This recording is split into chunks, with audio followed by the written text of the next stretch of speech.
Jangan merusak suasana oleh hal-hal yang remeh. Benar? Lihat sendal kita ketendang, lagi mau ngambil sendal, ya sudah, pasti nggak sengaja.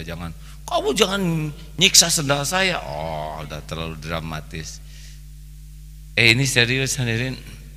Bakal banyak dalam hidup ini perkara-perkara remeh, perkara-perkara kecil yang kalau orang tidak hati-hati menjadi perkara besar dan merusak kebahagiaan, merusak suasana, merusak akhlak kita, merusak amal soleh kita hanya oleh perkara remeh.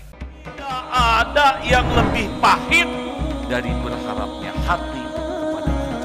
Allahumma aftah lana hikmataka ya Allah.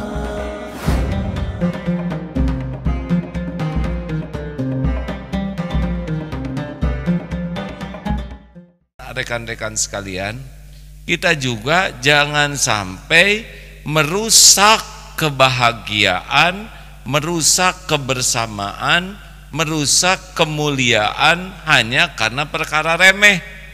Tadi dosa dan ladang amal.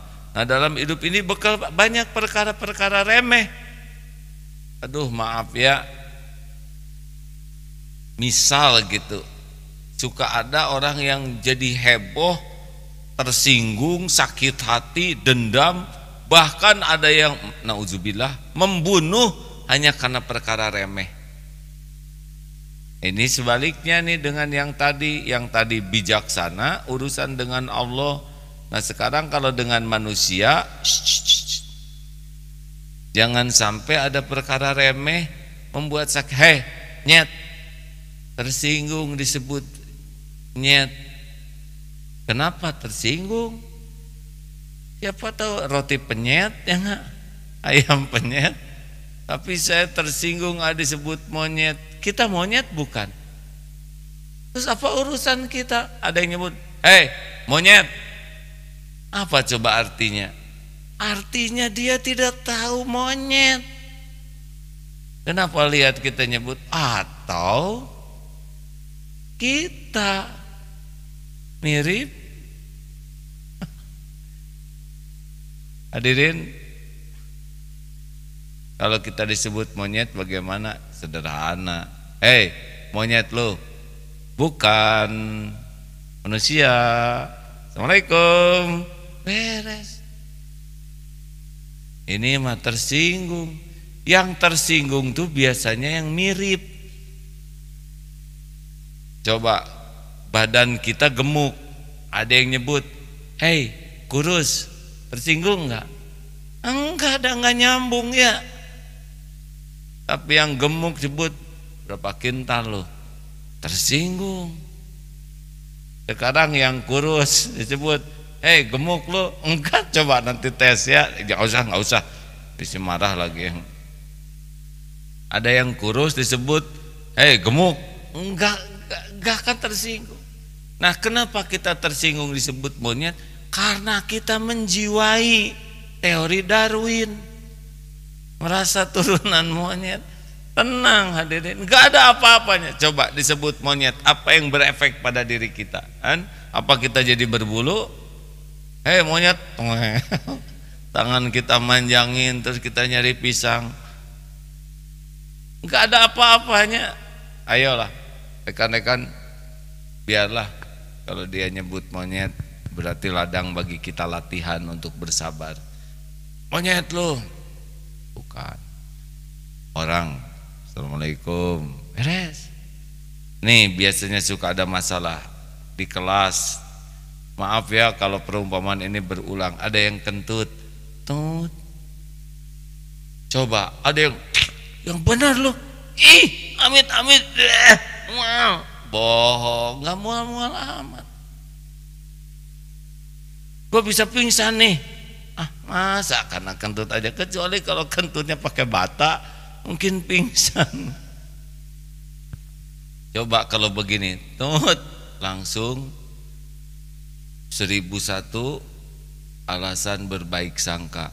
Pasti teman saya ini tidak ada niat untuk meledak di sini. Dia pasti mati-matian sudah menahan, tapi tidak tertahankan. Dia pasti sudah merasa malu dengan letupannya. Saya harus menjaga harga dirinya. Men, tenang, gak ada yang dengar. Halo? Dan sekarang jengkel juga tidak menyelesaikan apa-apa.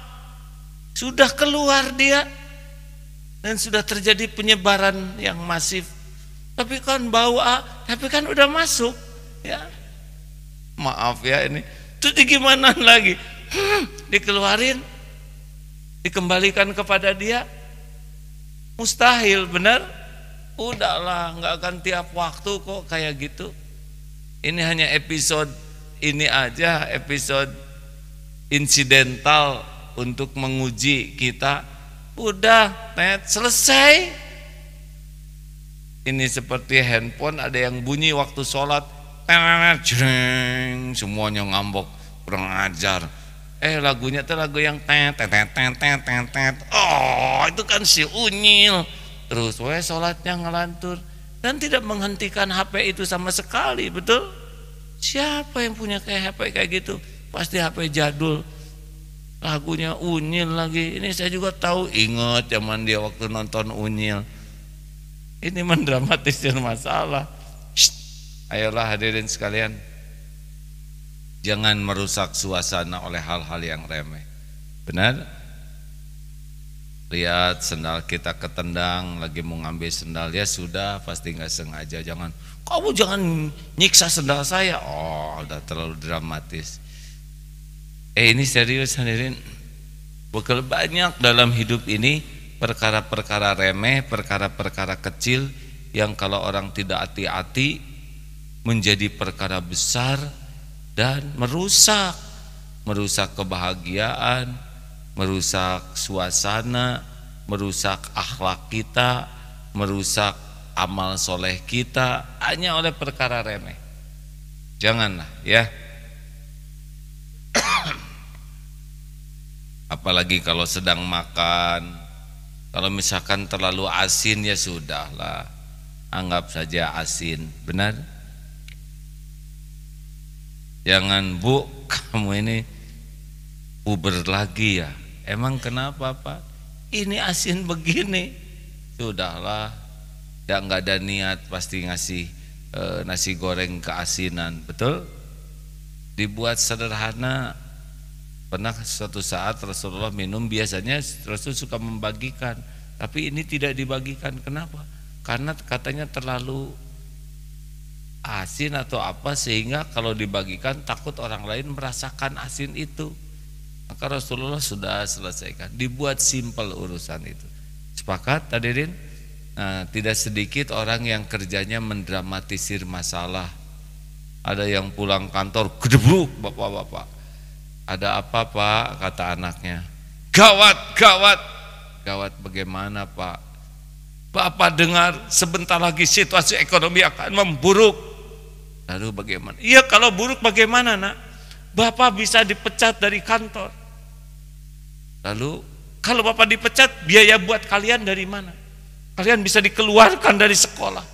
Kalau kalian dikeluarkan dari sekolah, nanti kalian terlunta-lunta di pinggir jalan, lalu diculik, dijual ke Afrika Barat Daya. Ini kejauhan, baru aja baca WA tentang ekonomi sampai anaknya dijual ke Afrika Barat Daya. Tentu saja kita harus menyikapi segala persoalan dengan pas. Membesar-besarkan masalah jangan, tapi menganggap remeh masalah juga jangan. Yang bagus itu tempatkan sesuatu pada tempatnya, proporsional. Sepakat hadirin sekalian? Jangan suka menganggap remeh masalah, tapi juga jangan membesar-besarkan masalah yang remeh. Semuanya harus disikapi dengan jernih, proporsional.